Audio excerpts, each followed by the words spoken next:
stopping by my channel today. We are in the final week before actually both Christmas and Hanukkah, which happens at the end of this week. And so I figure if you're anything like me, you don't have a lot of time. And so I'm happy to bring to you today a quickie 2-minute talk. I want to talk to you today about blush brushes. And the reason for that is because blushes are one of those products that have a lot of variance. You can go from very highly pigmented to not quite as pigmented. And if you use the wrong brush with the wrong level of pigment blush, that is gonna trip me up 100 times today. Blush and brush, really, are you kidding?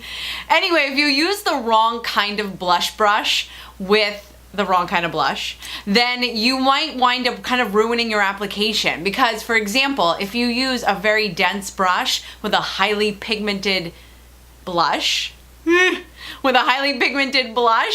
you're going to wind up over applying your blush, and it's super hard to try to dumb it down and take away some of the pigment, especially when you've got it layered over a primer, a foundation, possibly some under eye concealer. And so we really want to try to avoid that, and that's why I thought this week's conversation was kind of important. So I've got 2 blush brush favorites when it comes to dealing with those blushes that are definitely higher in pigment. And the blushes that come to my mind as being very pigmented are the ones by NARS. You definitely do not want to over apply or overindulge when you're applying those particular blushes. I mean, it's great that they are so pigmented, but at the same time that sometimes makes them difficult to work with. So the blush brush that you want to use with those high pigmented blushes wants to be very, very soft, because the softer it is, the less pressure it will be able to apply to your cheeks. Some of my favorite blush brushes are both by Sonia Kashuk. My absolute favorite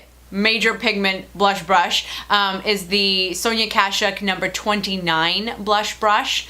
I love that it's kind of a ball, but it also kind of comes to a point. And by coming to a point, you're able to very focusedly, is that a word?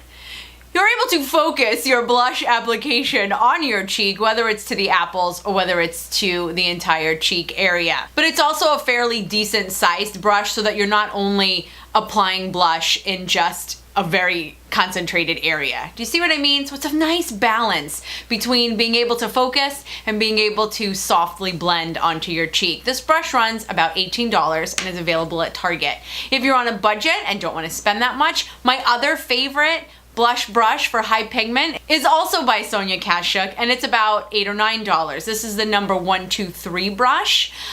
So it's kind of like a little ball at the end, but I love that, again, it is so soft and it is not a super densely created brush, so that, again, you can apply to a very small area just based on the sheer size of the head of the brush. But it's also not so small that you could very smoothly and easily apply blush up your cheekbones. See? And just because we're talking about blush brushes, let me just throw a few others at you, not literally of course, that I find work kind of well with all blushes, even if they are less pigmented. Just kind of really user-friendly blush brushes. I'm gonna start with Sigma makes the F10 blush brush. Looks very similar to the MAC blush brush, but it's a little bit less expensive. It's got a good combination of density and softness, which makes blush application really nice and easy. I love the blush brush by Eco Tools because you can see it comes to kind of like a nifty little triangle. So you can use this brush a number of different ways. Again, very focused application because of the point. I like to use it on its angle, on its side, so that I can kind of dab blush up my cheekbone. But again, a nice combination of density and softness to make application really friendly. By Real Techniques, this is one of their brushes that come within the kit.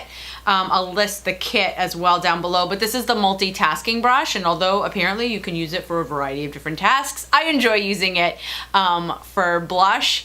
Again, soft but dense enough so that you'll really get the pigment on there, and it's not too big, not too small. You kind of get the gist of what I like in a blush brush.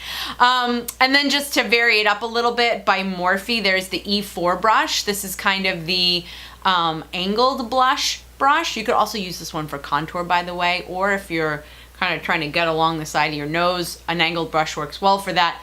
I like this blush and its application because I tend to dab my blush on with this particular brush. You can also, you know, flick your blush on with your brush. I like being able to very pointedly press my blush in if I feel like doing that day. My last brush is so cheap. It's by Wet n Wild. It is their somewhat newly released vegan line. It's just, I don't know if they they're not labeled, so that's why I'm having some difficulty. I don't know if they call this a contour brush. I think they actually call this a blush brush. It is also angled. It's a little bit softer than some of the other ones, but it's a really nice quality brush for like $3, I think. And so again, it's pretty soft, but it does pick up enough pigment so that your less pigmented blushes apply very nicely. So that is enough of me trying to say blush or brush or blush, brush. I can't even say it. That's enough. We're not talking about them anymore. Thank you so much for spending this time with me. Don't forget, leave me a comment down below of what kind of videos you'd like to see next, or if you've got a question for me for my question and answer video, which will be upcoming, that would be great. Leave me a comment down below. Thanks again for watching. I hope you have a great holiday and a great holiday week. I look forward to seeing you in my next video, and in the meantime, thanks. Then you're gonna wind up over applying your brush. See? There it goes.